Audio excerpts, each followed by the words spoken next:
We're now at approval or modification of the SAU board agenda. Seeing no desire to modify the SAU board agenda, we will go right into intercommunications.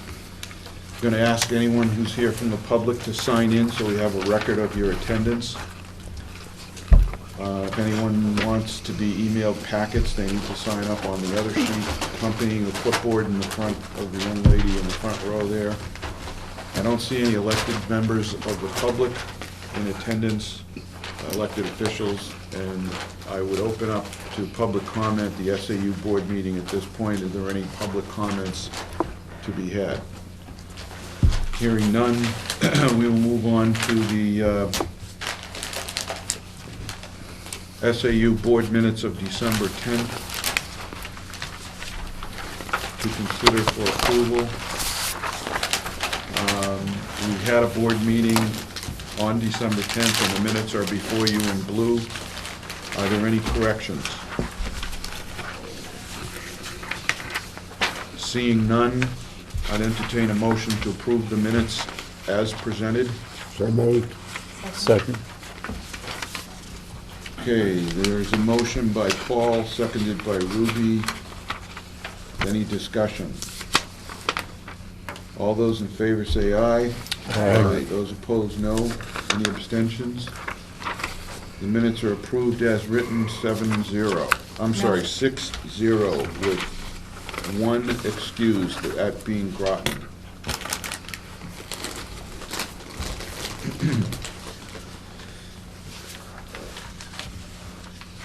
Okay. We're now into item 7A, which is going to be discussion of the committee recommendations for finalist role as superintendent candidates. What I'd like to do at this point is jump right to 9A, which is to accept, first of all, the recommendations of the screening committee. Is there a motion to do so? This is not to name the candidates. This is, okay. Recommendations of the committee made by Lloyd. Is there a second? Yes. Seconded by Ruby. Is there any discussion? The screening committee has recommended 4 finalists. Those names will remain confidential, and we are accepting their recommendation. All those in favor say aye. Aye. Aye. Those opposed, no. Vote is 6-0-0 with one excused. I have That being a Groton. point of order question. Yes. Should Paul and Sue excuse themselves? No. Abstain? No, okay. No, as members of the board, they can vote. Okay. We're now going to entertain also under discussion item 7A, the motion to public meet and greet of the finalist candidates, and that those names be revealed at this point in time. Mr. Chairman, could I have a motion to identify those names? Paul? Base to Mobile 1, come in, please. What is it you want now? The names? Yes.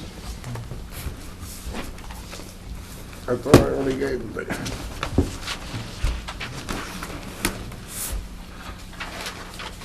The Stacy Buckley, Antonio Fernandez, and Timothy Richards.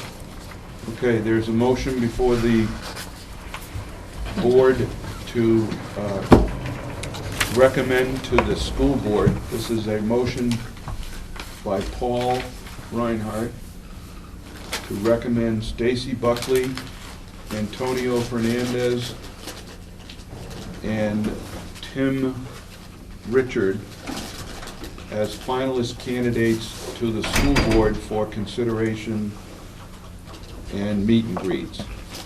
Is there a second? Second. Seconded by Dawn. Any further discussion?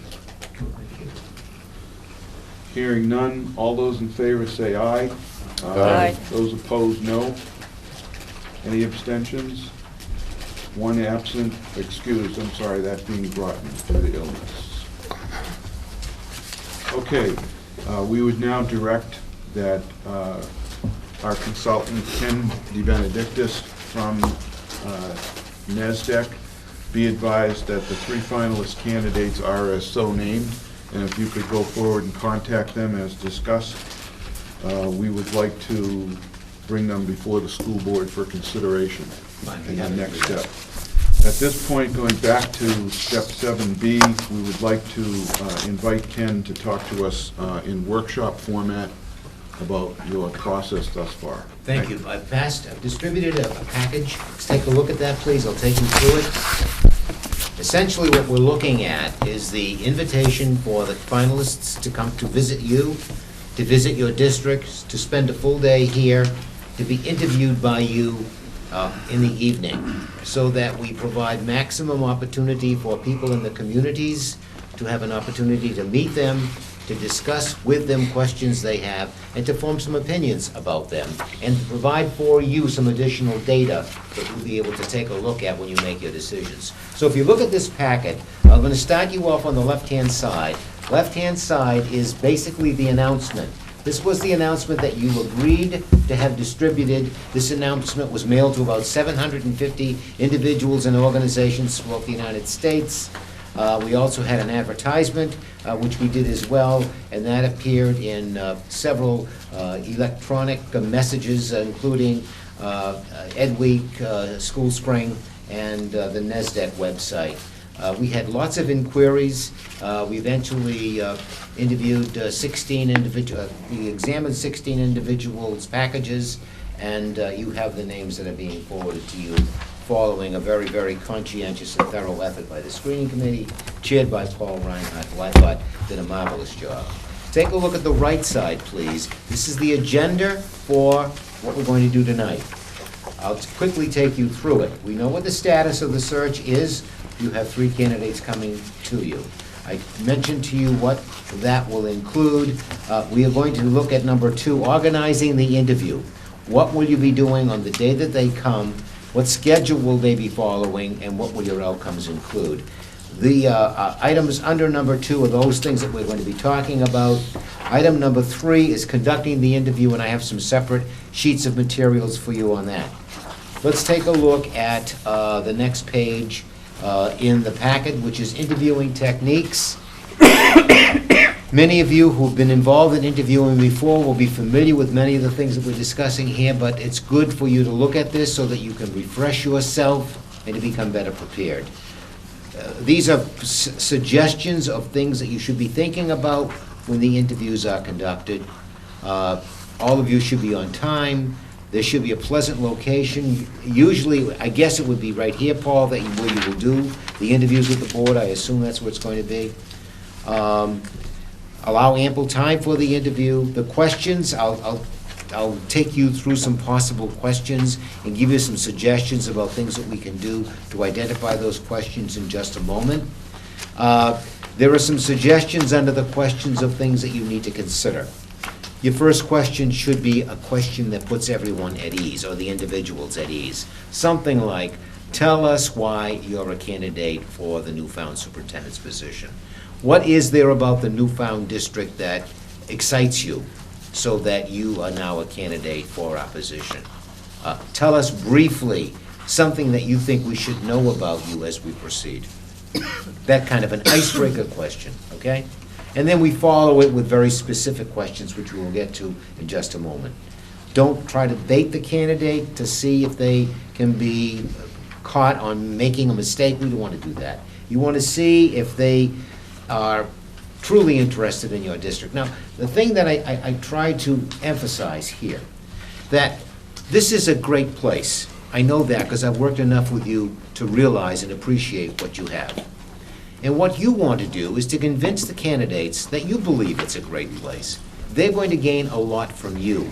How you respond, how much you welcome, how they feel welcomed, how much they feel welcomed, how receptive they feel about this district, how willing you seem to be in terms of working collaboratively with them.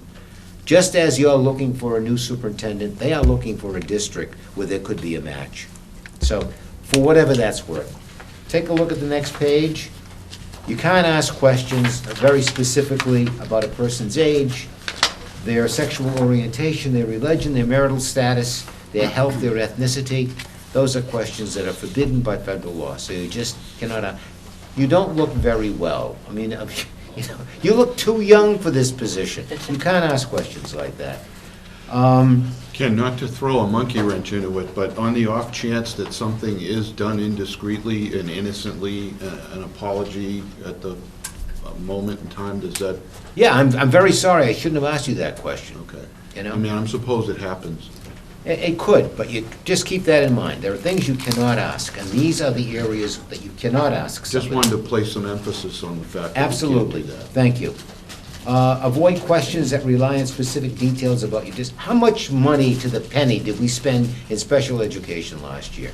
Yeah, I don't know if that's an important question, but you don't want to ask a question that they may not have an answer to, you know? It's appropriate to ask follow-up questions. So you ask a question, someone on the board thinks, I need a follow-up piece to ask related to that. I wasn't clear about what you were referencing, Paul, when you responded to that question. Could you tell me more about? That's a very appropriate follow-up question to ask. Don't just stick to the questions. If the question generates an additional question in your mind, ask it, okay? After each interview, give time to provide, you write down your reactions. I'm going to give you something to look at in a moment. You want to follow it up by saying, you know, our purpose is to spend some time asking you questions, and by the end of whenever you decide this is all going to be completed, by the end of the week, we should have some decisions about who we're moving forward. We thank you very much. Your consultant will keep you posted as to where we are. Okay?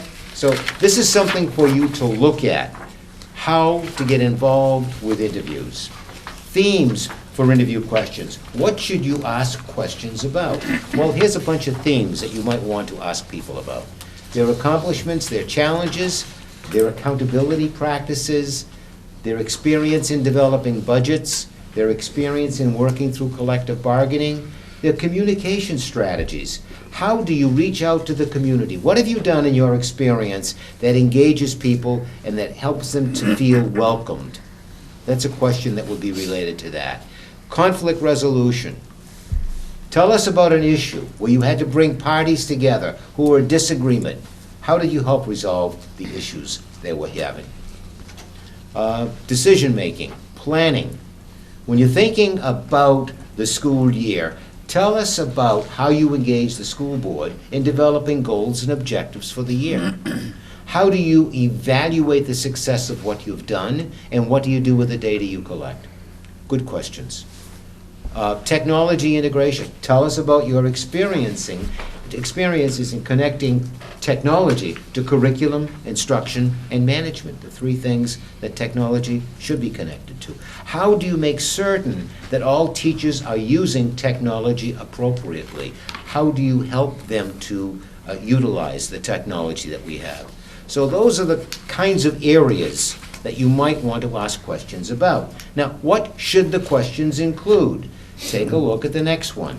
Examples of questions for superintendent candidate interviews. Should security be added to this list? Sure. Yeah, this is just a list to begin developing some ideas, but sure, security, put it down, absolutely. Before leaving this, do you see anything that you should add to this list that's not on there as a category? Look it over. Is there something that you think might, Don just recommended security. You're talking about building security, you're talking about technology security, you're talking about security in general? All of it. All of the above, okay? Special education isn't on here. But accountability is. Okay, so maybe that, you need to clarify what accountability means. So maybe you can ask a generic question and see what they bring in, or you can ask a specific question and see what they tell you. What's that? Okay? Accountability is usually testing. Here are several questions. There are, on this list, 37 possible questions you could ask. Here's what I'm going to suggest you do. I suggest that, we did this with the screening committee, it worked wonderfully. The screening committee had a very similar listing of questions. We went over them, we spent a few minutes on it, and I said, here's what I'd like you to do. I'd like you to pick 2 questions out from the list and send it to, Paul was the guy who collected them all. And then Paul's going to report back to you what he's received, because there are going to be duplications. Several people will want to ask the same kind of question. Well, then Paul was able to draft a list of, I think we had 14 questions. 12 questions that came up. So there are 7 members of your board. So to give us some real good exposure, I'm going to suggest you pick 3. Identify 3 questions that you'd like to ask from this list. Now, you can edit any of them. You can eliminate any of them and substitute one for one that you eliminated, or you could accept. I like question number 1. Leave it as it is. So I'm suggesting you come up with 3 questions each. Paul, would you be willing to collect them as you did the last time? No. It's done. Mr. Chairman, I'm going to leave it up to you to decide what, I don't mean to tell you what to do. You decide how you want to go about collecting questions. Submit 3 to me by email as soon as possible, please. There we go. Done. So you submit them to Paul. Vincent is going to then coordinate and look at what he has and return to you what he's received. From that, you then can select your 10 to 12 questions. Ultimately, what you want will be 10 to 12 questions to ask all candidates, and they could be in these theme areas. Okay? If you were to go through that list, this list of 37, you will find all kinds of questions related to every single theme there. Does that help? So, you need to return to Vincent the 3 questions you'd like to ask. He's going to organize them, return them to you, and then you can pick from the, if you've got 21 questions, it should be fairly easy to pick 10 to 12. Yeah. Okay? I would also request, if you would, just to keep it simple, if you could, if you use any of the suggestions on here, just give me the number that corresponds to it as well. And if you want to create your own question to either add to or substitute, just go ahead and do that, leaving no number. That's great. Thank you. Very good suggestion. Okay. Here's some additional questions on the blue sheet. Questions for final interviews. Some of these are repeated from the list of the 37. Some of these are different, so again, you can take a look at these questions for final interviews on the blue sheets and combine them with the 37 suggested questions that you have on this list. You now have in excess of 40 possibilities to ask. Find questions that are of interest to you, interest to the district, and share them with Paul. Okay. Vincent Paul. Vincent Paul, okay. Take a look at the next, Vincent Paul. Pretty clear. Vincent Paul, okay. The next collection of material is called the Candidate Interview Evaluation Form. Now, why do we give this to you? So you'll have a form to use to jot down information as the candidates are being interviewed. And it's a good way of keeping track as you interview on what your perceptions are about the candidates. My suggestion is that you have one of these yellow sheets for every candidate you're interviewing. You have 3 candidates, so you'll need 21 sheets, Vincent Paul, to distribute. Okay? Good. 21 of these sheets. Let's look at it for a moment. How are you going to use it? It's pretty obvious. Put the person's name, the date the person's being interviewed. First sheet is to take a look at the material. Experience in the classroom, how does it relate? Professional activities, community activities, college or university preparation, and you're going to simply rate it, low, average, or high. No one's going to collect this. You're going to keep it, and you'll be using it to reference when you come to make decisions about who you might be thinking more strongly about than others. Interview perceptions. This is an important sheet, because as you're interviewing the candidate, you're going to be looking at how's their appearance? How well are they communicating? Are they articulate?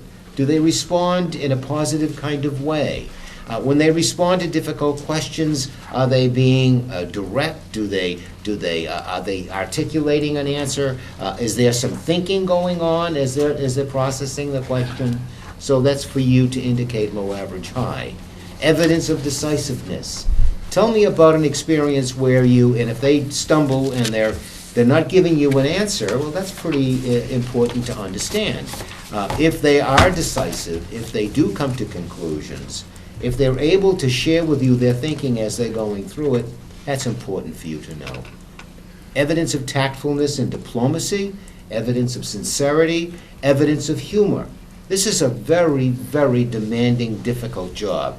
You know, it requires a personality that can understand and appreciate humor, because that's what's going to help sustain them through it, you know? Not that you aren't going to help them, because you're a great group of people to work with, but they need to have that as a personality trait, I think. How well do they listen? How well do they follow up? When you're asking a question, do you see them very positively interacting with you in an active listening way? Are they looking at you? Is their body language positive? Are they repeating information that you've asked them in a way that tells you that they have heard your question and understand what you're asking them? Two-way communication is critically important. It's a skill that you'll be looking for as you go through, so there's a way to indicate here on this list. Evidence of willingness to become involved in the community. I mean, this job's going to require that there be high visibility everywhere. So you need to ask questions about that. Tell us about your experiences in becoming involved in your previous district. What did you do so that people got to know you and thought that you were approachable? Tell us about those kinds of activities. How do you know they were successful? What have you learned from that experience about future responsibilities? Those are important questions. Evidence of concern for children and young people. Third page. Do you feel this candidate would like to be chosen? Do you sense this candidate would meet the needs of your district? Do you feel this candidate is someone with whom the school board could work effectively? That's important. You're looking for a match. You're looking for someone whom you would have confidence in, someone who is believable. So again, something for you to use as you process through, and Vincent's going to make certain that you get a copy for every candidate that you interview. Now, if you decide to visit the candidate on his or her site, this collection of material takes a look at what you will be doing or what you could be doing when you go there. The other possibility is you may decide, rather than visiting, you might want to do targeted telephoning, which means you identify people that you'd like to talk to in the school district. Here are a bunch of questions, or a collection of questions that you could ask those individuals when you have them on the phone. So if you look at the second page, when they talk about questions to ask, does the candidate have skill in delegating appropriate roles to others? Do colleagues and others appear comfortable working with? Have you found that so-and-so gives you straight answers even though they may not want you, they may not be what you would like them to hear? In other words, how honest are they? You ask a direct question, are they giving you... Where are you, Ken? I'm sorry. Page 2 of the document that talks about visiting the candidate, and the supposition is you're going to use this.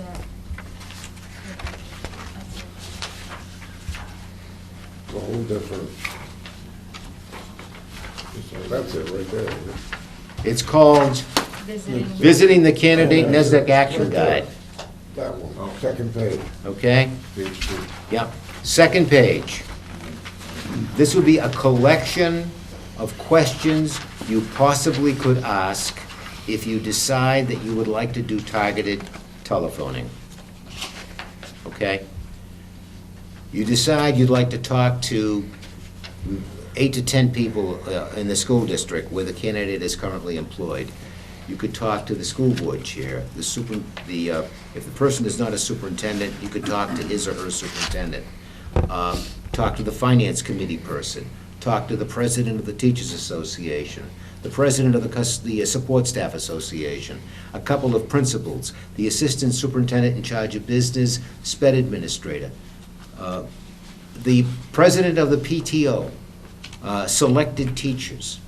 So what you would do would be to ask these people specific questions about the candidates. Now, the other thing that you might want to do in talking with a candidate, a person that you've chosen to telephone, is there somebody else in your group that might not feel as positively about the candidate as you are telling me?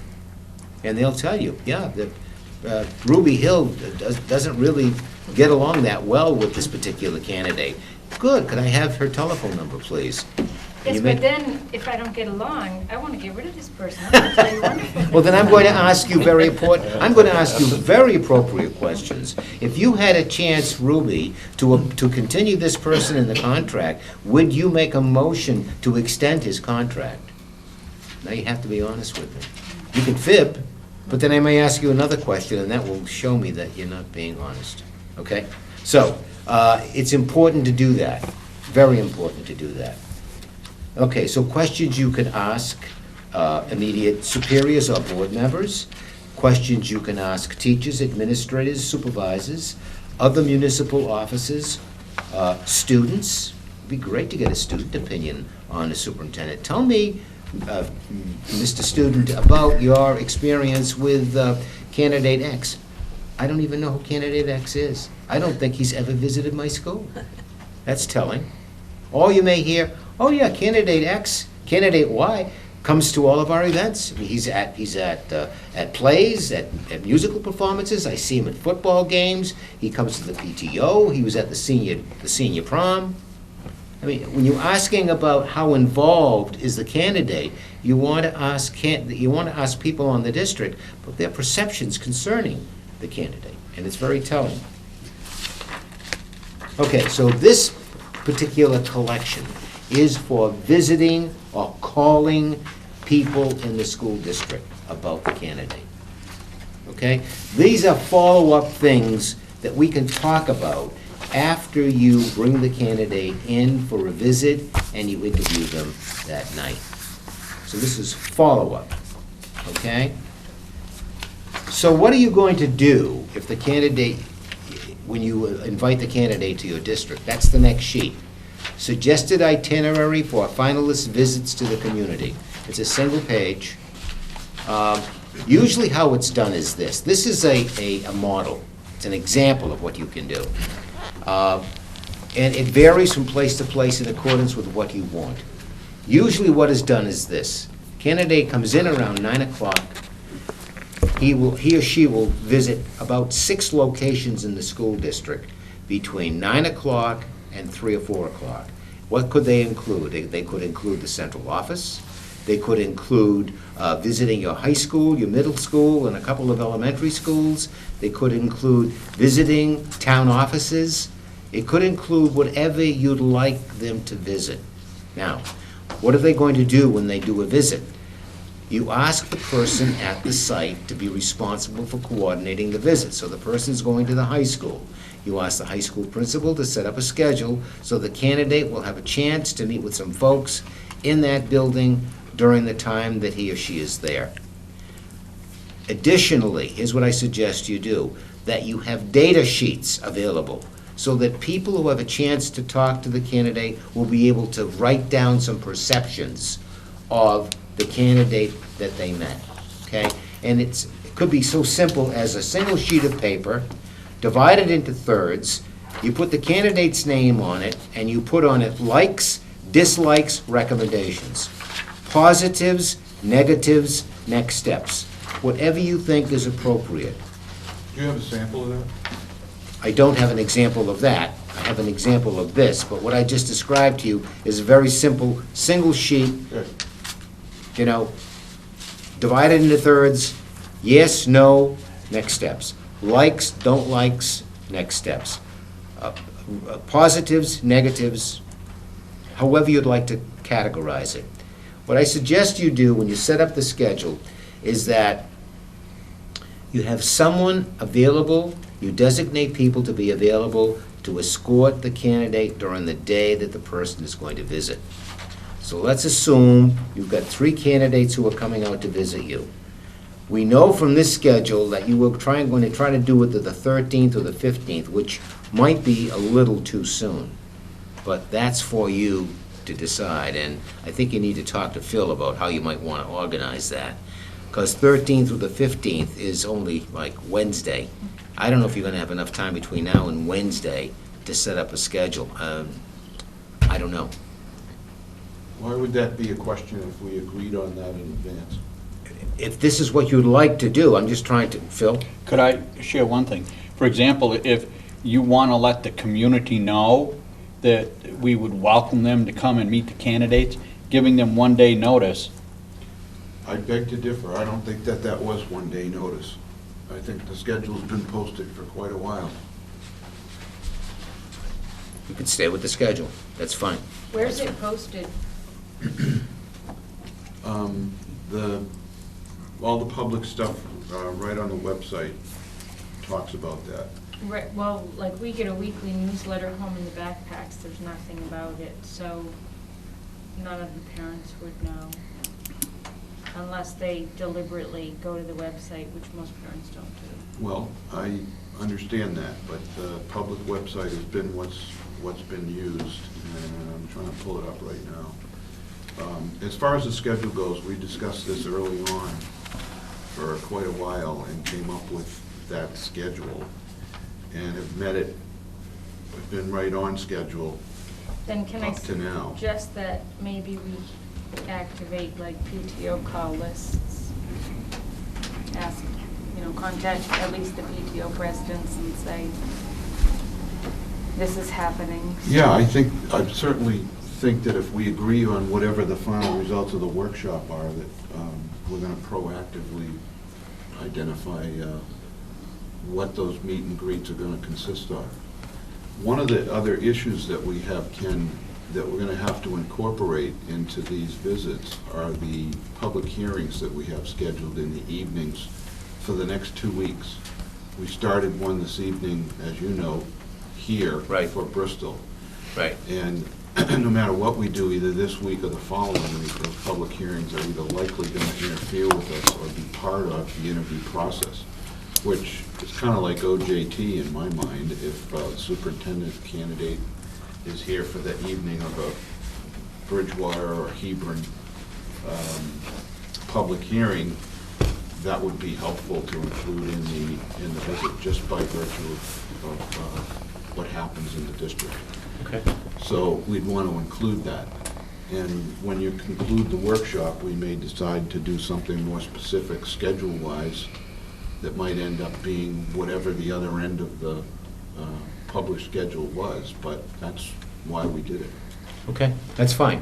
I do know in having a conversation with the candidates that were being forwarded to you tonight, that the one candidate who's traveling a distance won't be available until Friday the 15th at the earliest. So we can schedule that 1 day, we could schedule Friday, and it could be 2 candidates on Friday, and or one, however you choose, and the other candidate could come Thursday the 14th. So we could have all 3 candidates concluded by those 2 dates, Well, if you to my choose. point, that the fact that one individual is available on the 15th Yeah. means that the schedule has been predetermined. How do you propose doing 2 people on 1 day? Okay, very simple. What you do is, let's assume it's a full-day schedule that you have organized, starting at 9 o'clock and concluding at 3 or 4, with the 6 or 7 locations that the person will visit. Candidate A will start at the first station at 9 o'clock, while candidate B will start at the 6th station at 9 o'clock, okay? And they will just, candidate A will go station 1, 2, 3, 4, 5, 6. Candidate B will do 6, 5, 4, 3, 2, 1. They will not be at the same time, at the same place at the same time. They will be at a particular location at 2 different times, probably one following the other. Okay? Now, here's what I suggest you do. You have a lunch break provided for the candidate, have a lunch provided at one of your school sites. Simple.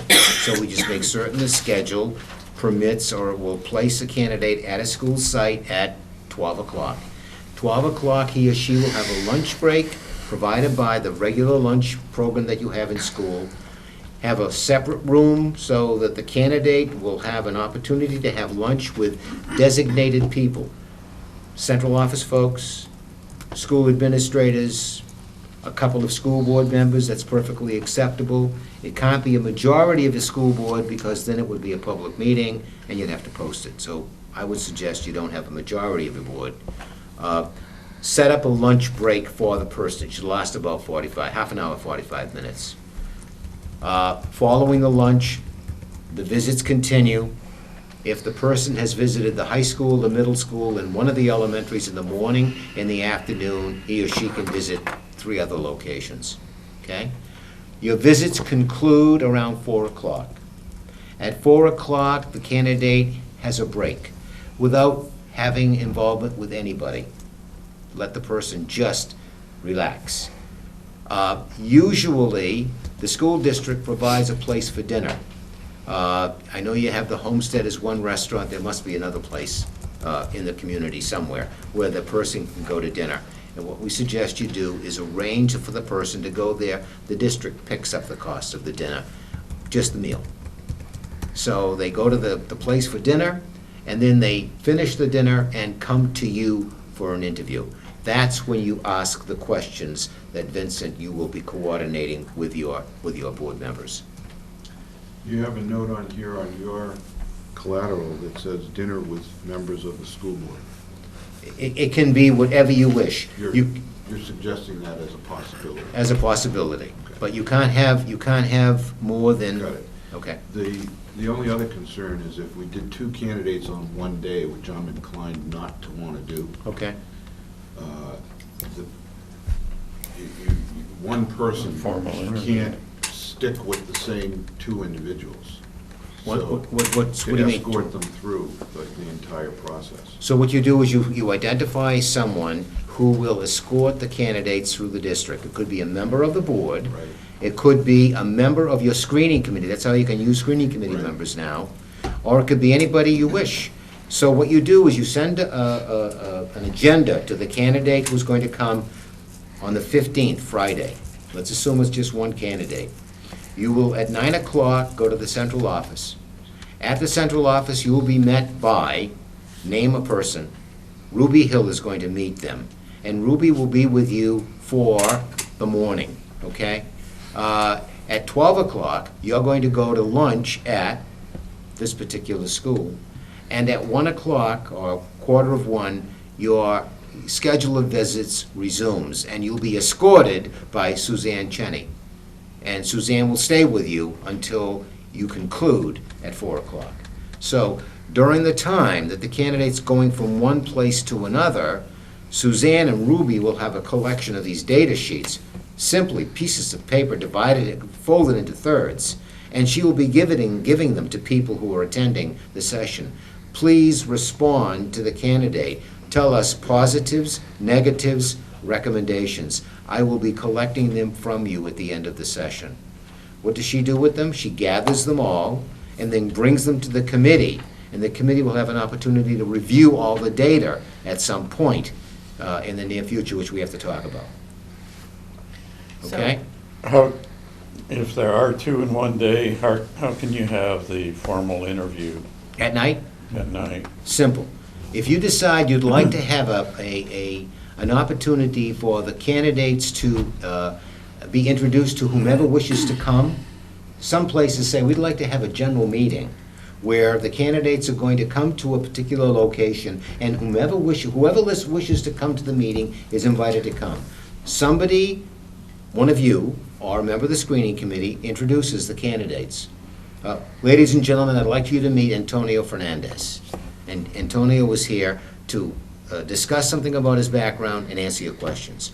Tony gets up and he spends 5 minutes. This is who I am. This is why I'm a candidate. I'm willing to respond to your questions. People from the audience raise their hand, they ask questions, they get some feedback from the candidate, and at the same time, they're filling out data sheets. I like the way he responded to questions. I thought he was very articulate. I didn't like the way he responded to questions. He didn't answer the questions. I don't think we should look at him. I think we should look at, whatever, okay? You're going to collect these data sheets and you're going to look at them as additional pieces of information to review. Now, you don't have to do that if you don't think it's something you want to do. I'm only sharing with you that in lots of communities, that's what they do. To gather as much data from the community and to give everyone a chance to have an opportunity to meet the candidates. My on feeling yours. on this is it dilutes the effort on the part of both the candidate and the board if we were to have two candidates on the same day. You don't have to. So I'm more inclined to advocate that we go into the following week and try to schedule individual candidates on 3 separate days. Next week. Yeah, Okay, that's fine. That's fine. that's Yeah. my feeling. I think that would work, I would think that would work very well. Can I just say one thing about school schedule? Next week is the week before vacation. I There's understand gonna be a that. lot of, unusual activity We got 4 hearings. for you. That's life. We got 4 hearings this week, or 3, whatever. I mean, we're gonna work 2. around that, and as far as the hearings go, that's gonna be part of this candidate's agenda if it falls on a hearing evening. Right. So you could do 3 candidates on Monday, Tuesday, and Wednesday of next week, if you wish. Tuesdays, We need to hear more about what has to happen after the day for the candidates. Okay, and when we're going to maybe convene to evaluate the results that we get. So I'd like to hear more, but I'm inclined to want to spread this over 3 days, That's fine. given that we have 3 candidates. That's fine. Am I hearing you say you'd like to have the visits to the candidates on the 18th, 19th, 20th? Possibly, or maybe the middle of the week. It Okay. depends. I want to hear the rest. Okay. But just So given what- the short cycle, we have the choice of, we have a candidate from afar, if you will. It can be anything you'd like it to be, Vincent. And it could include the following. Let's assume we delay the visits until next week, sometime next week. No. Yeah, next week. That part actually doesn't matter so much as the 3 days, rather than compact 3 people in 2 days. Do it in 3 days, that's fine. Okay. So I'm agreeing with you. Let's do it. The which days may or may not impact us based on whatever else you're gonna tell us to do. Okay, so you meet, you visit, the candidates visit 3 days For the the sake of following discussion, week. yeah. They follow a schedule. They're going to be individually following a schedule that starts at 9, that ends at 4. And it does the things that I mentioned earlier. You have 3 locations in the morning, a lunch break, 3 locations in the afternoon. You could do a forum where they come and anybody in the community who comes and would like to talk, you can do that or not do it. It's your choice. Following that, they come for an interview with you. Okay? The interview lasts about an hour, hour and 15 minutes. You ask your 10 to 12 questions. Okay? You've gathered some data from the visits, if you choose to do that. You then choose to meet following the day of visit and interview, when you, as board members, will have a chance, in non-public, to take a look at all the data you've collected. We had the 3 candidates come out. This was our perception or our assessment of their interviews. This is what the people who've met them have had to say about it. We've also had a chance to make targeted telephone calls. And these are the kinds of things that we've learned. When does that happen, Ken? Can happen anytime you'd like it. Before or after the discussion as a group in non-public? It should happen, you should have it done by the time you get together to review all the data. So if you're going to do targeted telephone calling, you probably should do it starting next week. Or you could do it this week, as soon as you're ready. Well, it seems to me that we should do all that based on what our feelings are on each of the candidates after we've had that chance to spend the day with them. You could do it that way. Okay, so whatever the schedule is, 3 individual days, Yeah, a preliminary meeting to review the data, yeah, the blue sheets as you call them. Right. Whatever, right, and then decide who we're gonna call fine, to do phoning, or whom we're going to visit right, at that point. fine. Does that sound correct? Perfectly fine, Okay. perfect. It just, this will do, it will extend your time for making a decision. Because I know Understand. you were looking at the 25th, I which I was understand. trying to help you with. But if you want to go beyond that, that's perfectly fine with me. I want to hear more of the process, but I think logistically, those things are going to have to happen kind of in that sequence. The other thing you have an issue, potential issue with is your holiday week. Well, and snow, there's that issue as well. That's right.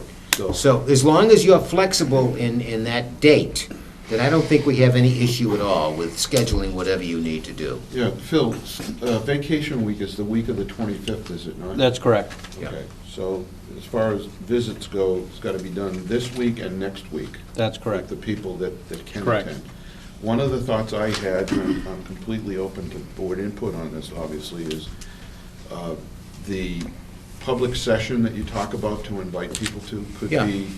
could be immediately following the public hearing that has been scheduled at the facility already, that whatever day it is that takes place, for example, Bridgewater, I know, is on the 14th. Okay. If it's the 14th or the 19th, whatever's happening on the 19th, Denver.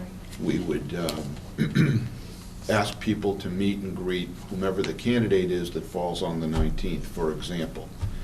And then after those 3 full days of this outlined effort, Mm-hmm.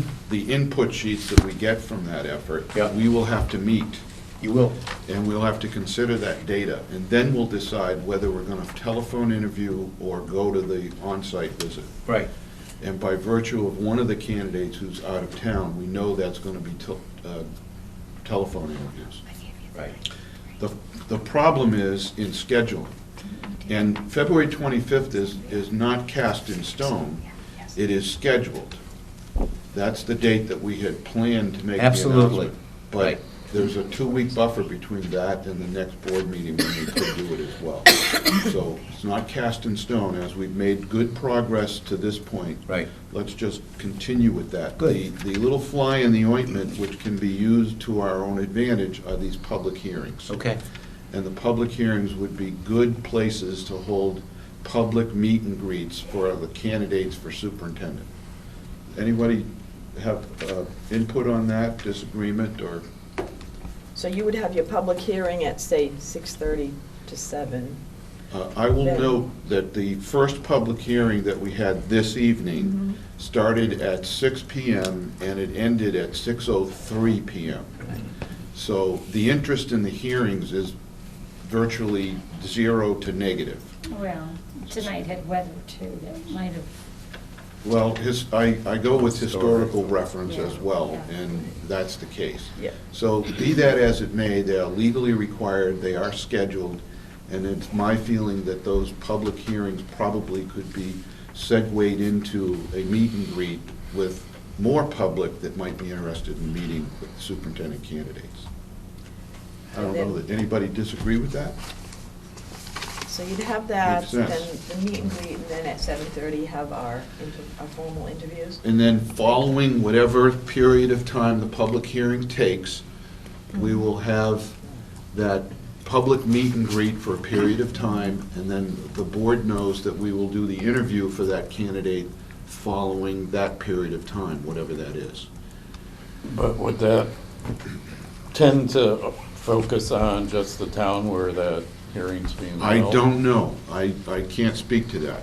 I would tell you that wherever the hearing is on the evening that we're doing this, if there is a hearing that evening, then like us, who will have to drive to those towns to do the hearing, anybody who's interested in meeting the superintendent candidate is welcome to do the same thing. Sue? I'd rather see the dates Thursday, Friday, and Monday, because next week does get really crazy. So you're looking at 14, 15, and 18? And 18, yes. Okay, well, this is the part logistically that I knew was going to be a little troublesome, complicated by the hearing schedule. But I Yeah. wanted to hear what else you had to say, Ken, but you're not finished yet, so I need to let you continue, and that may Okay, change so things basically further. what we're looking at is interview on a particular day, visit on a particular day, interview that night, and a meet and greet somewhere. Well, not in that order. According to what you said, it's a visit for the day, Yeah, a break, a dinner, right? then do a meet and greet, and then do the interview. Yes. That's the sequence, is Yes, it not? that's the sequence. Okay. Correct.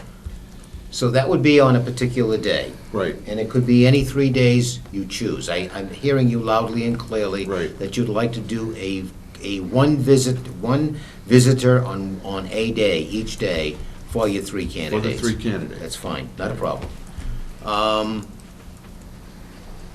When they come to visit, you'll have someone accompany them from the board or from your screening committee. You'll have to work that out. That person will introduce the candidate to the various places they visit.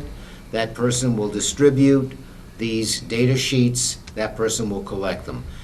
You can do it in a variety of ways. You can have one person stay with the candidate all day long if you've got the good fortune of someone being available for that. Or we could split up that. Or you can split it up. Somebody's there in the morning, someone's Right. there in the afternoon. Preferably a board member, administrator, whatever we can Yeah, do. right.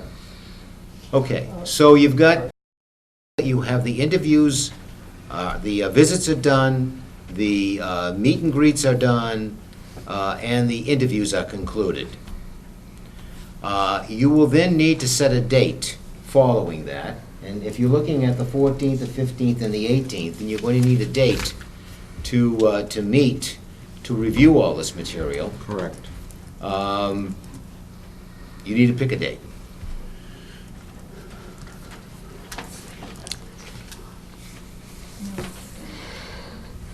We usually meet on Monday evenings, Sue. So logistically, that means that the pressure would be on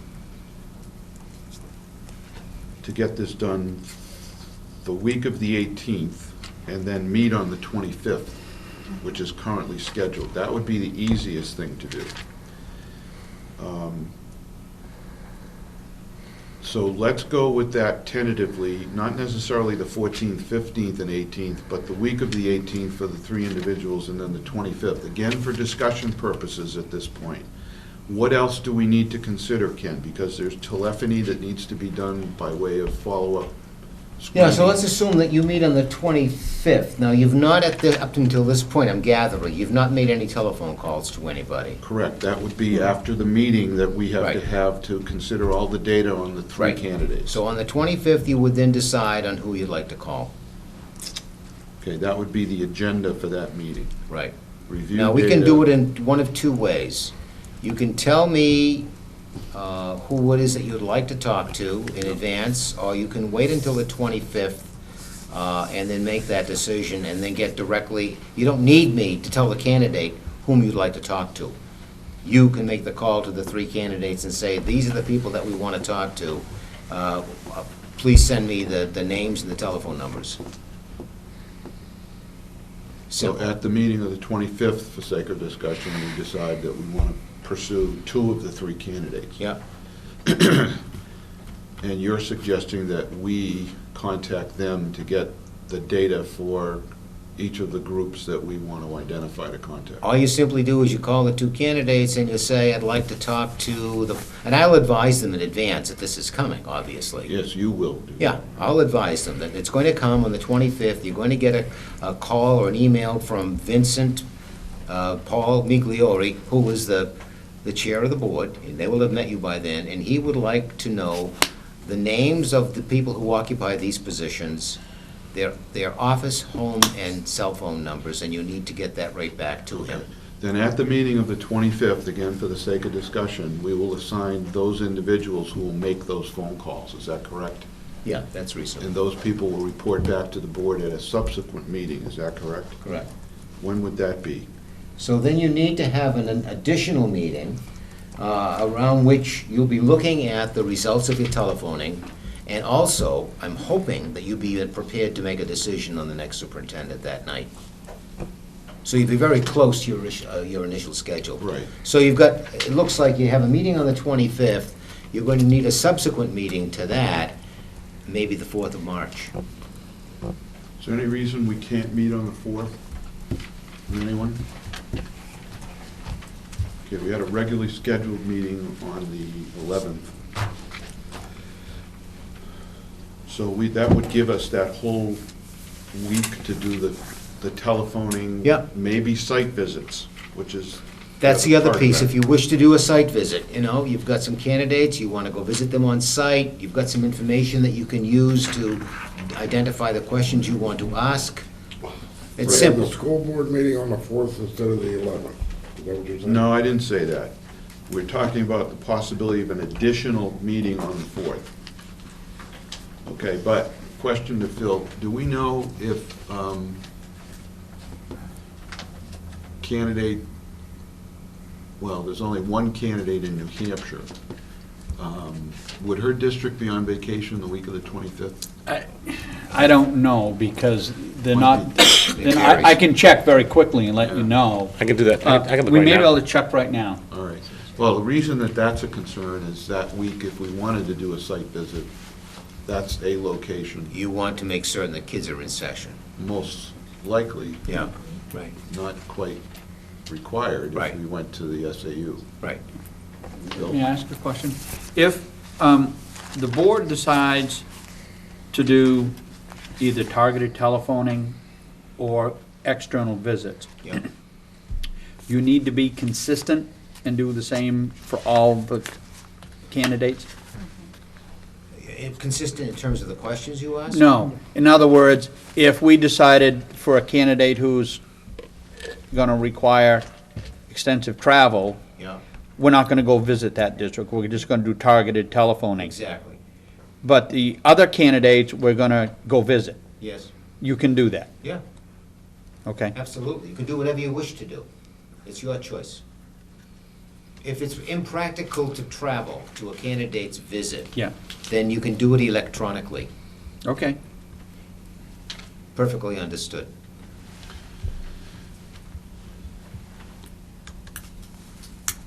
One issue of fairness that Phil raises is that we may decide, or because of vacations, to not visit the one choice in New Hampshire that we have, and just to do telephone visits. Perfectly fine. But given that, I see where you're coming from. You can try to be as consistent as you possibly can, but you don't need to absolutely duplicate. We will try to be, and relative to some concerns that were discussed earlier, these are the logistic issues that Yeah. that I had in mind. Right. Dan? I just want to confirm for you that the New Hampshire candidates, that district's vacation schedule mirrors Newfound's. Okay, so they're not in session the week of the 25th. Correct. Okay, which would bias towards telephone follow-up. Okay, so procedurally then, Ken, if I have this right, we do a full-day visit, maybe one person escorts in the morning, after lunch, another person escorts the rest of the day. Right. Later in the evening, at some point, there's a meet and greet for a short period of time, and then Right. there's an interview process that we, as the board, go through the 21 to 30 questions, whatever we come up We'll with. come up with 10 to 12. Right, and actually just go through that process, perhaps here or at the public meet and greet site, Okay. more than likely, just to save on travel, depending on when it is. And then, following that, we would gather all of the notes and information from the day and review it all on, at this point in time, the 25th of February, which would be an already scheduled meeting. Right. Okay. Following that, we would do the telephony follow-up and/or visits or interviews, whatever, with others for references, et cetera. And then meet again probably on the 4th to come to a conclusion with after reviewing whatever the then current telephone data is. Is that correct? Yep. Okay. Does anyone have any questions as to process? No questions, but the 19th would be bad for Alexandria, because they not only have a hearing for the town petition warrant article, we also have a hearing for an Alexandria warrant article. So we have hearings at 6 and 7. We also have a warrant article, yes, a regular warrant article that's gonna come forward and be discussed at the same time, on that same night. Okay, so you're suggesting the 19th is probably not a good option. Probably not good. All right, so that could leave us with either the week prior, the 14th, 15th of this week, the 18th, the 20th through the 22nd. Now, I need to make calls tomorrow morning Mhm. to the three candidates. Do we want to nail down dates? I think we should try to. Well, that's where we are now. Okay. Does anyone else have any issues? I'm looking at the hearing schedule in front of me now and working backwards. Friday, the 22nd is New Hampton. Danbury is Thursday, the 21st. And as we heard from Sue on the 19th in Alexandria, that's not a good day.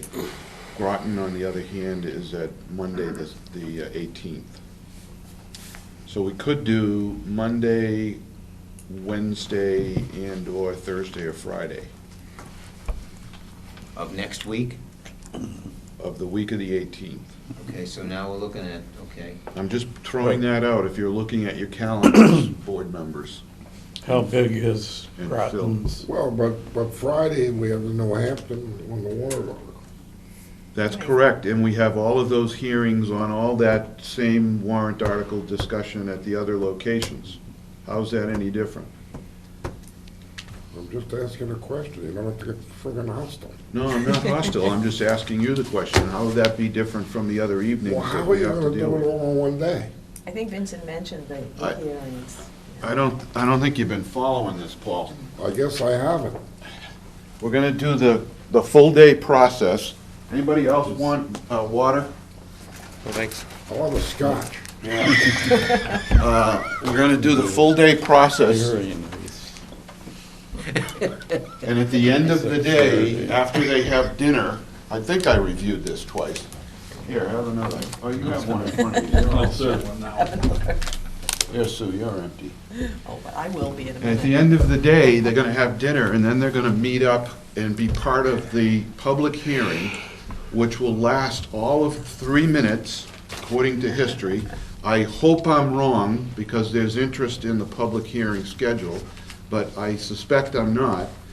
And after that hearing concludes, 3 minutes after it starts, we will then have the meet and greet for the candidate that evening at the location that we were going to have the hearing, because it's available. Makes sense. You might have people show Except up I and think ask Groton questions is about small and it's out of petition. the way. Say that again, Ruby? You might have people show up and ask questions about the petition, who are there to ask questions of the superintendent. It's good. Well, there's That's certainly the nothing point. wrong with that, and that's the whole purpose of having the hearing. If they want to ask questions about that, we will take as long as it takes to do that. And the superintendent trainee at that point will be there to help see what their involvement will be. And at the conclusion of that, we'll do the meet and greet. But Groton, I think, would be a poor location. Why is that? The size of their facility and the remoteness. Well, you gotta have the hearing there anyway. Groton's part of the Yeah. district, the No. hearing has to be held there, and they have a Right. rather large town hall. Certainly adequately sized town hall. Fort Groton. It's bigger than any room in Alexandria, for example. What's your concern with the size of the Groton Town That's- Hall? yeah. But yeah, Well, just the remoteness, and They need I to learn wasn't the sure that it district. was that large enough for enough. On behalf of the Individuals Groton rep who is not here this Yeah. evening, I will Yeah. defend the town of Groton to say that as part of the district, we're gonna hold a public hearing there. They have a very nice and cozy town hall, and it would be more than adequate for the meet and greet, Okay. I think. Having been there a couple or 3 times. So, I don't see a problem with this, especially since, I hope I'm surprised, but I would challenge those who want to attend the public hearing to actually do so. I've been through this a couple of times. Nobody shows up at these hearings. Now, when I say nobody, 2 or 3 people Right. out of 7,500 voters, that translates to very little interest. Be that as it may, we're legally required to hold those hearings, and it's a great time to do the meet and greet. It's already scheduled, we all know who's gonna be there at those sessions, and with the exception of the point that Sue made, the 19th is probably not a good day. That means the 18th is, right? Yes. Which is But Groton. Don makes a good point about the remoteness. Will we get as many of our district people there as we would if we had it on another day, at another site? So- It's a good point. I don't like it, though. That means Groton can travel, but nobody else can. Yeah, No, I don't mean that. I know, Yes, but maybe I know. That's how it maybe they won't. translates to, though. But if 6 towns don't travel, Yeah. you're missing more people. I know it's not fair, but That's my concern, is I the number of would people that contend that the issue would between show up. Danbury and Bristol is that whenever there's an issue in Danbury, they get a great turnout, and whenever there's an issue in Bristol, they get a mediocre turnout, and the populations are far different. So, given that, I don't have any problem using Groton as an equal partner in the scheme of things. What were you gonna say, Dawn? Yeah, that was why I was raising the concern, was just the number of people that might show up. But I think historically here, Sue, you and I have been through this process on the hearings. Last year we didn't we not do one last year? Yeah, you had hearings on. Didn't get out of the car in Groton. There were 2 No. issues last year. Yeah, I'd agree with you on the hearing side, yeah. that, you know, it was maybe 4 in Hebron and 3 in Bridgewater Yeah, that I went to. right. And there were 5 of us, maybe. Yeah, so out of 2,000 voters, 7,500 voters, I think that's, you know, I mean, it's, But do we also want to make an impression on the candidate if nobody shows up? Oh, they're supposed to impress well, us. this is their job then, to promote yeah. public interest Mm-hmm. and communication. Guy's hands up. I don't know if the But video- it can turn them off, too. Is there a problem, Fred, or? No, Fred Robinson from Danbury. Just a point of clarity, I'd like to find out the actual interview that you are planning to do with the candidate. Is that a public meeting, so the people that could be there for the meet and greet would also be able to be there for the interview? Yeah, I believe that's true. because there's a Okay, quorum. so that should actually be, if we are going to be advertising this meeting in some form, that people will be able to get a chance to plan to be there. Oh, yeah, That the should meet, be- the meet and greet is Yeah. for that purpose. It's not just for the. Yeah, it's the not school just for him board. to shake hands with people, but Yeah, also and to listen to. the follow-on interview would be a public interview. Yes, public interview, public is invited to sit, Sit, but not participate. but not participate, Right. because it's your interview. Now, we're not gonna do executive session or a non-public session on that in any way.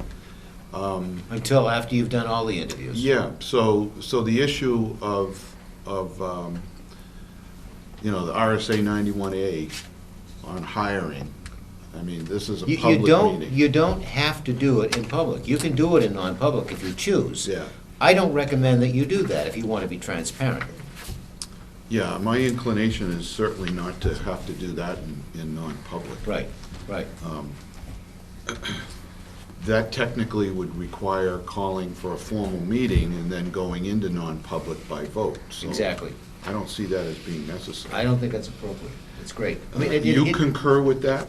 I believe that you should have a public interview because you want to include the public, you value their participation. It's understood that you're interviewing, they're there as observers. Yes. They've had their opportunity to query the candidate at the public session, whatever you want to Meet call and it. greet, The right. meet and greet, the time before, the hour before. And what I would suggest you do, you keep it very simple. Somebody introduces the candidate spends 5 minutes telling about himself or herself, and then you open it up to questions for like 45 minutes. And you ask anything you want. Phil? What would happen if you, for example, had one of these sessions on February 15, and then another one on the 18th or the 20th. If, for whatever reason, someone sat through the board's public interview, they have the questions, they could then give them to other candidates, if they happen to know them. Does that give any candidate an unfair? That, maybe it's too hypothetical to even worry about. Well, but- that's actually a good point. To be honest with you, Phil, I don't think it really matters if they should almost be ready to tell you what the questions are going to be. How many questions are you going to ask that they haven't heard before?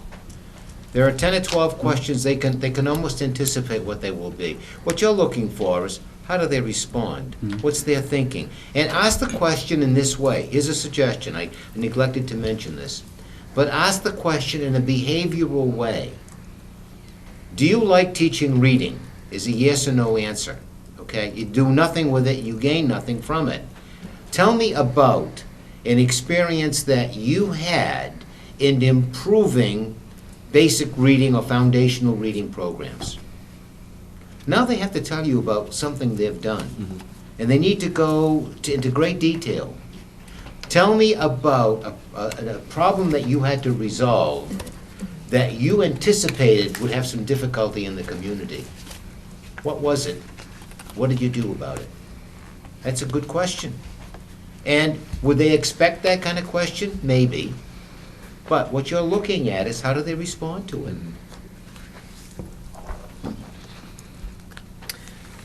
Yeah. I see where you're going with that, Phil, but From the previous interviews, I had the impression that they probably had a list similar to these, and they had studied every question, and they knew pretty much what their answers were going to be.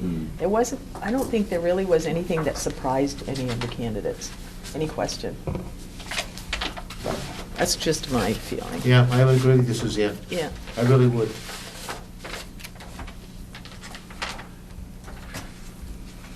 all right, so it boils down to scheduling then and telling Ken which days we're gonna use at this point. That's precisely what we need to do. Well, here we are on the 11th, and we have a vacation week on the 25th, but we'll be meeting that evening, Yeah? working backwards to consider the data from the interview process and the collection sheets, and then which ones we want to decide on telephone interviews and/or visits. So the question then becomes of the time we have left, which would be the 13th, which is Wednesday, seems to be out, it's too close. The 14th, 15th on Thursday and Friday, and then the 18th on Monday, and then Thursday and Friday the following weeks. All of those are hearing nights, irrespective of where they are, with the exception of Alexandria. We should pick 3 nights. Now, Phil, I would ask for input from you relative to this sheet on setting up a full day. And I also asked the members of the board who decided that we wanted to look at 3 candidates, who would be able to volunteer to be a morning and then an afternoon escort for each of the 3 candidates. There is 6 of us here, and I don't know how Yuri's doing illness-wise, but could we break that up? Remember, too, that you have Would, search committee people and administrators, too. Yes, we have that resource as well. Because I can't do the daytimes. Okay, but you'll commit to the evening effort. Definitely each of Okay. the evenings. And you'll be part of the interview and meet and greet. Yes. Okay. So that leaves 5 of us. Well, the problem I'm wondering now, would you have somebody from the administrator going around with you or something? I mean, because I don't know the teachers' names or the people's names or anything, and we couldn't introduce them or anything. Yeah, that's another good point. Yeah. Probably be more than just a board member. We probably want to have, Well, Ann's on the committee. maybe someone from the screening committee and/or the administration. So two escorts during the day. Get somebody from each school. Maybe a member of the board will just want to go there with them, so we can do some, so forth. Okay, maybe the school and the, school individual could be the full-day escort and then split up with the rest of us. I think it might be better to arrange two people, Well, like, as I say, a member of the board there, and introduce them to the principal, whoever the person is, and then they can carry it on with yeah, them. you know, because the principals have a job to do too. Yeah, so- I mean, it's just, with somebody that knows. But half a day with one and Guidance, half a day with somebody guidance else. or something. So you mean 2 and 2 for the day? 2 people in the morning, 2 people in the afternoon? Or one person has them for the morning and somebody else has them for the afternoon. Okay. All right, so you, Brian, what day you want? Hey, whatever you want me to do, I'll do. What you would want to do, for a suggestion, get in contact with the people of the building that you're going to visit. Get in contact with the principal in that building, let them know the candidate is going to be in your school on this particular day, at this particular time, would like you to arrange for the visit. Notify the teachers who might be available that morning to meet with the candidate. yeah, Parents who are in the building would have a chance to meet with that candidate. Other groups that might be there that you'd like to have them with the opportunity. okay. I think we should do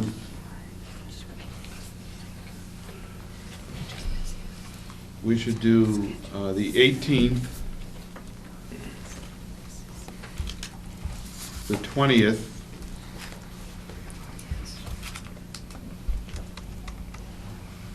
and the 21st. Now, interestingly enough, the 20th, there is no public hearing scheduled, so we could use the Library Media Center here in Bristol unless it's scheduled for something else. And on the 21st, we would be doing Danbury. That would be the elementary school? Yes, Okay, so the 21st will be Danbury Elementary School. The 20th would be here here, and Groton on the 18th, at the elementary school. right. Well, Okay. the Groton is a town hall, I'm sorry. Okay. Danbury's the elementary school, and the Library Media Center is right here. Okay. And then on the 25th, we will have our debrief meeting, Yeah, strictly non-public. right. This will be a board meeting, non-public Yeah, debrief. yeah, And then we'll assign the telephony schedule. yeah. And then on March 4th, we will have a non-public selection. Correct. And then a public announcement. Yeah, to follow. Yeah, good. All right, so are we hard-coded on those dates, everyone? Okay, could you repeat the first Yes. one again?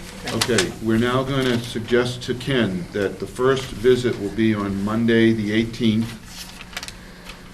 and the evening will conclude with, or start with the conclusion for the evening at the Town Hall hearing in Groton. Then we'll do the meet and greet in Groton, and we'll do the interview process on the first candidate in Groton.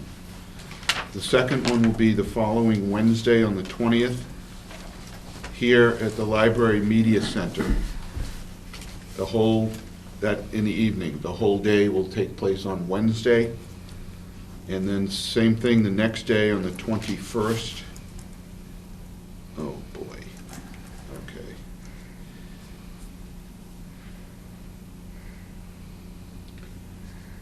The 21st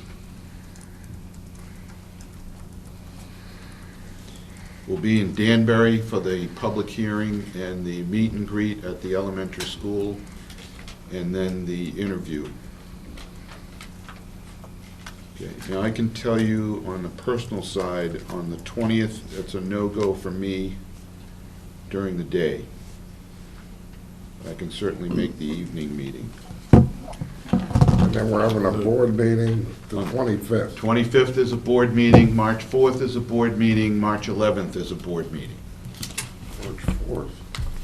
March 4th, you're making a decision, is the March 11th related to the search?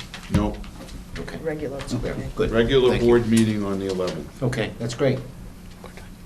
The Wednesday night, the meet and greet would probably start at 6:30? 6:30. Yeah. Is that gonna be at the middle school or here? Oh, we mentioned High the s- middle school. High school. Here, at the media But center. Library Media Center here, yeah, I'm leaving. I know. Okay, so those of you that don't know, I have Thank you, shingles. Ruby, very need much. I to sleep. appreciate it. And I will talk to Phil to follow up on all of this, to make sure that we're both clear on it. Can I just ask one more thing, Vincent? Yes. I just want to go over the list of the to-dos, so that we're both clear on it, or we're all clear on it. You need to select questions. The board members are going to get back to you ASAP. They're going to email them to you, then you will return the questions that they've identified, so those will be the questions that are asked at the interviews, For each of the three candidates. for each of the three candidates. Okay, and if I don't hear from you,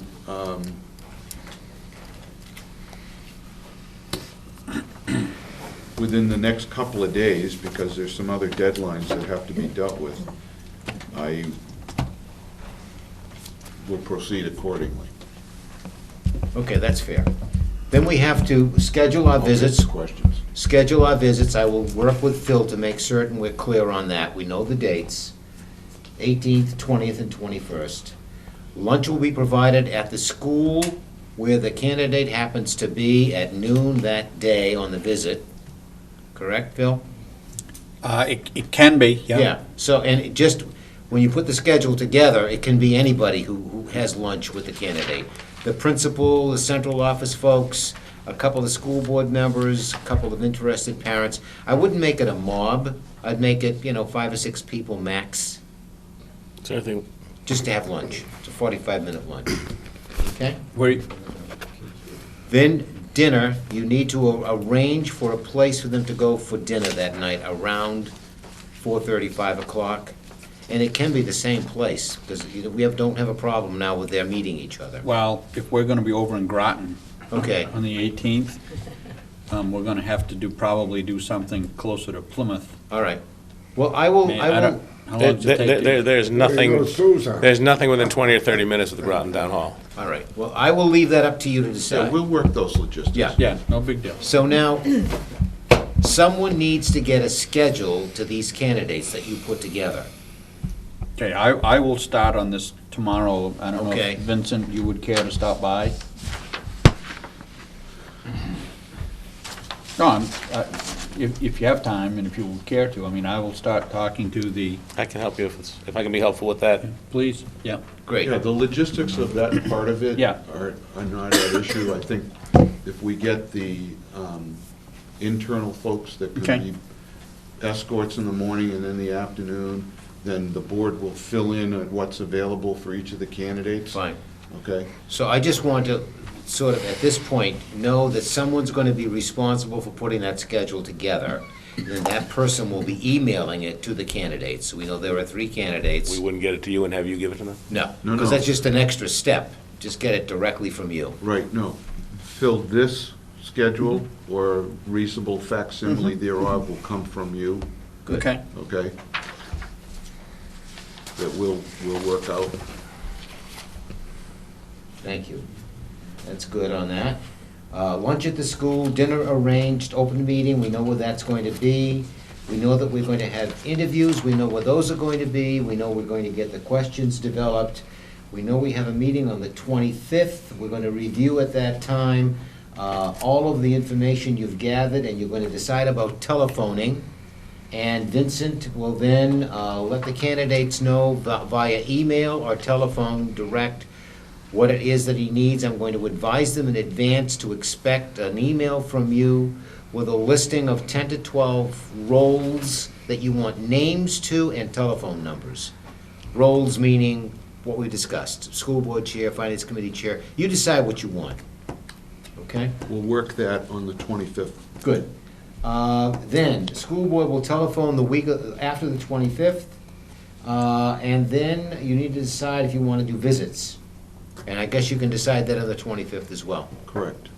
Okay, and I will let the candidates know that you will let them know if you want to do visits to the interviews, visits to the districts, rather.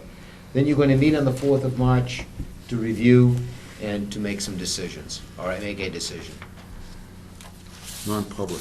non-public. Good. Okay, that took a little time, but you got it mastered, that's great. You told me 20 minutes. I'm sorry? You told me 20 I minutes. said it would depend upon the number of questions, Paul.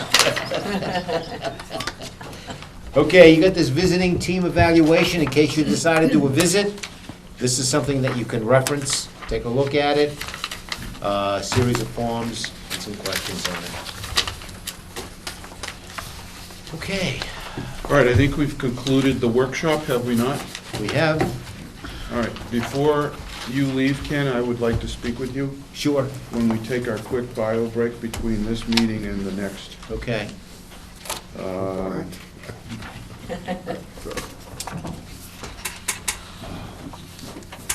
All right, at this point, we're open to public comment. Any public comment on what you've just heard? Hearing none. We've already taken the action, we've taken the notation, and I would now entertain a motion to adjourn this meeting of the SAU Board. Moved by Paul, is there a second? Seconded by Lloyd. Any discussion? All those in favor say aye. Aye. Aye. Those opposed, no. Okay. 5 in favor, no opposition, no abstentions, and 2 excused. Okay, this meeting is now concluded, and we will break for a 5-minute bio break before we reconvene as a school board very shortly. We have I'm going to go try and address the temperature in the room. I'll be back. SAU4.org to the schools and sent to town offices. As this is a follow-on meeting to the SAU board that was just held, board meeting that was just held, we will dispense with the pledge, having done so once this evening, and move on to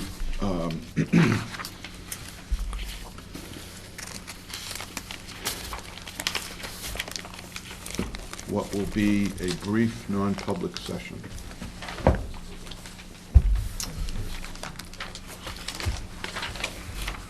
And the first item on the agenda when we return is going to be the petition from Danbury.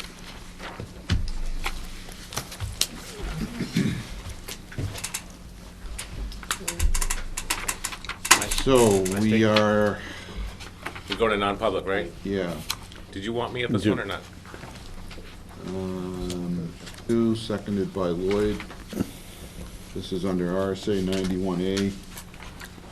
All those in favor of me calling the roll, don't say anything because I will anyway.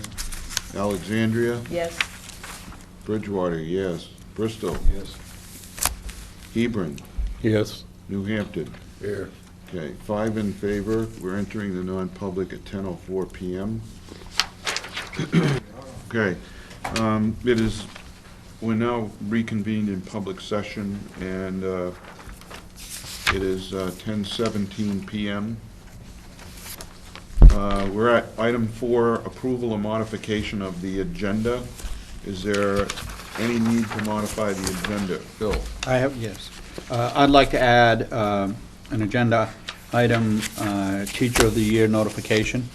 Okay, under item Z, other business, Teacher of the Year notice will be added to the agenda. Anyone else? Did you want to add anything from my report? No, I'm gonna take that up when we discuss it, and I think we're gonna end up deferring some of that.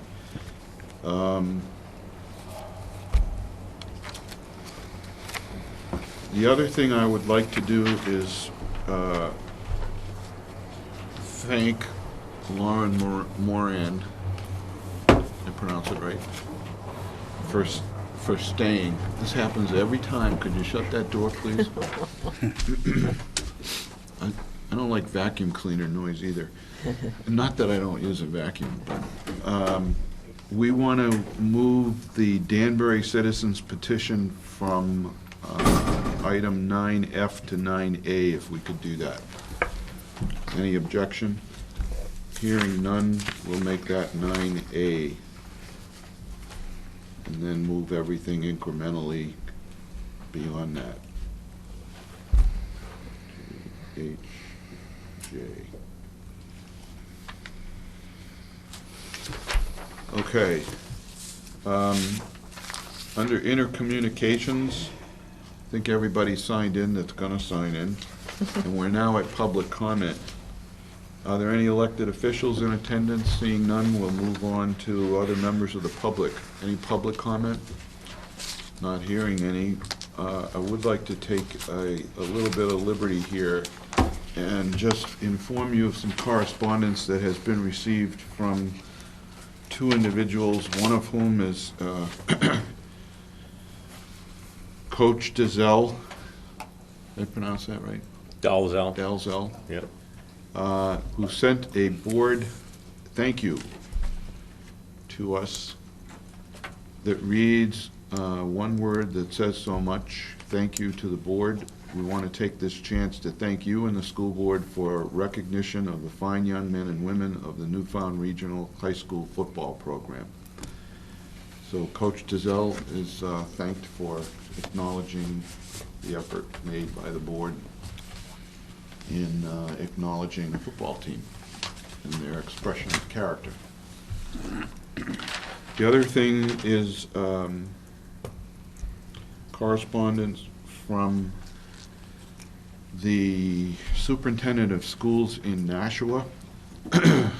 This is a letter directed to me as chair that says, "Dear Mr. Migliori, Mark Joyce of the New Hampshire School Administrators Association told us the sad news of Marie Ross's passing.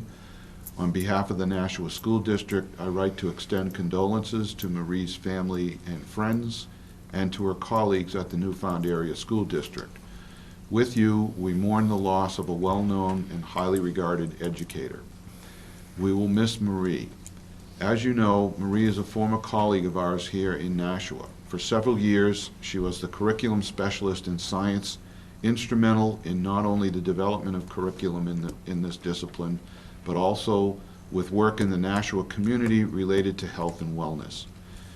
While here, she worked closely with the Greater Nashua Chamber of Commerce in planning and organizing a well-received annual event for our seventh graders, their parents, and their teachers on teen-related issues. As Nashua parents, my wife and I shared that day with our own children years ago when they were in the seventh grade, and we appreciated Marie's leadership in making that day happen for us and for hundreds of other Nashua families. It is with great sadness that I write this letter. Again, please extend my sincere sympathies to her family, her friends, and to her colleagues in Newfound. Sincerely, Mark Conrad, Superintendent of Schools." I'd like to thank Mr. Conrad for writing the letter regarding Marie. Finally, I wanted to pass out this notice of community volunteer center efforts that are being put forth by some folks in New Hampton that are behind the effort to set up a new community volunteer center that follows a model that would be of interest to us. And this is consistent with our effort in recent survey to survey the faculty and staff regarding how to increase parental involvement in the school system. So I wanted to just mention this so that interested parties who might be willing to participate would complete the form for the Newfound Community Volunteer Center that's available from the SAU office. I'll be giving you the rest of these filled to retain. Mm-hmm. And also, if you would like to make direct contact with the volunteer program lead, that would be Miss Megan McGrath, and that would be at the following email address. That's Meg, M-E-G, @blissfulworks.com. Alternatively, you could visit Newfound Residents Uniting for Quality Education on their Facebook page. thank you for your efforts, Megan, on this, and hopefully that'll lead to some success. If you could put that forward to Phil. Oh, let me have one spare copy of that, please. Thank you. Okay, that said, now we will now move on. By the way, there is a meeting on February 18th for that volunteer group in the New Hampton Community Church in the basement at 6:30 p.m., for those that might be interested. Okay, we have one more thing to do before we'll take up the first item of discussion, and that is to review the minutes of the meeting of January 14th. And you know what? I'm going to suggest that we table that so that we can get on to our business due to the lateness of the hour. Any objection? Hearing none. Those minutes are tabled until March 11th.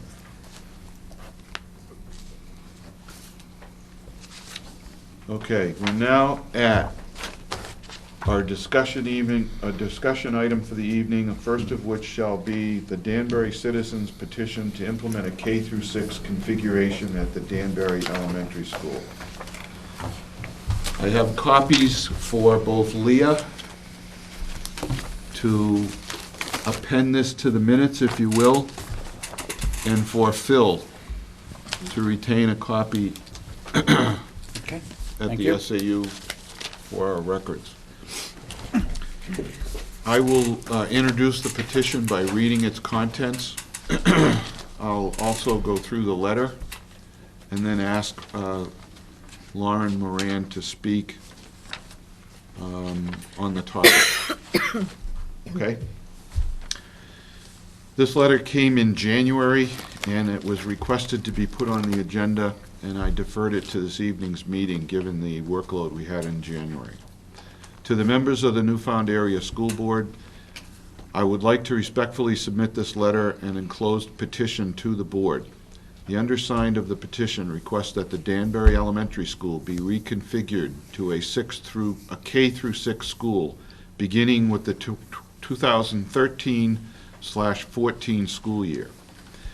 As you are all aware, Danbury students currently attend DES through 4th grade and are then bused to Bristol Elementary for 5th grade. After this, they are transitioned to the Newfound Memorial Middle School for 6th grade. We believe that this is simply too much transition in a short period of time for our students. We also feel that the time spent on the bus traveling to Bristol in 5th grade is not beneficial, as there are students on each route who are on the bus for up to an hour or more at a time.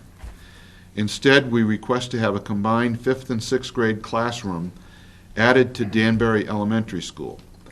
We are already different from the other elementary schools in this district in that they are all K-5 schools. If we were a K-6 school, we understand that we would still be different, but we would feel that it would be much more beneficial system for our students. It would save them unnecessary transitions, would prevent them from being on the bus for long periods of time in the 5th grade, and would allow them to enter into a new, larger school at a later age in 7th grade, when they would presumably be more mature and self-confident.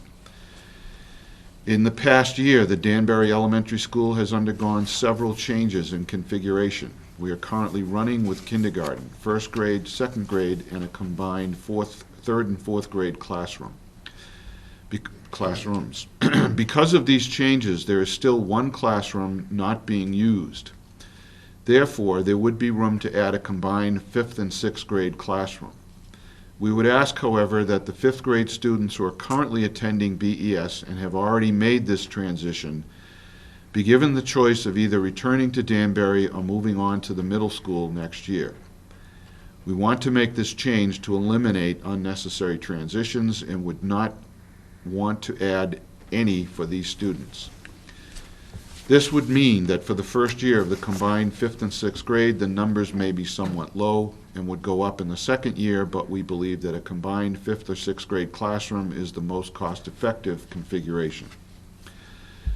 Danbury parents are continually impressed with the staff and administration of our school and the education that our children are receiving. We feel that if our students were able to maintain there through the 6th grade, this would be a very positive opportunity for them to grow and mature further in their own close-knit school and community, and would serve to build confidence in them for the time that they would enter, confidence in them for the time when they would enter the middle school in 7th grade. In closing, thank you for consideration of this request. The petition, which is signed by more than 80 people, all of which are original signatures on this document, which you're certainly welcome to look at, says as follows: We, the undersigned, request that the Newfound Area School District reconfigure the Danbury Elementary School to a K-6 school beginning with the 2013-14 school year. We understand that some students who have already left town for 5th grade may wish to move on to the middle school, so 6th grade enrollment may be low in the first year, but we believe that to be cost effective, the classroom should be combined 5th and 6th grade after that. As you know, the children from Danbury currently leave our school after 4th grade and spend 1 year at the Bristol Elementary School, giving them 2 transitions in 2 back-to-back years. No other students in the Newfound District have the same configuration or number of transitions, and we believe it would be better for our children to have 1 less transition.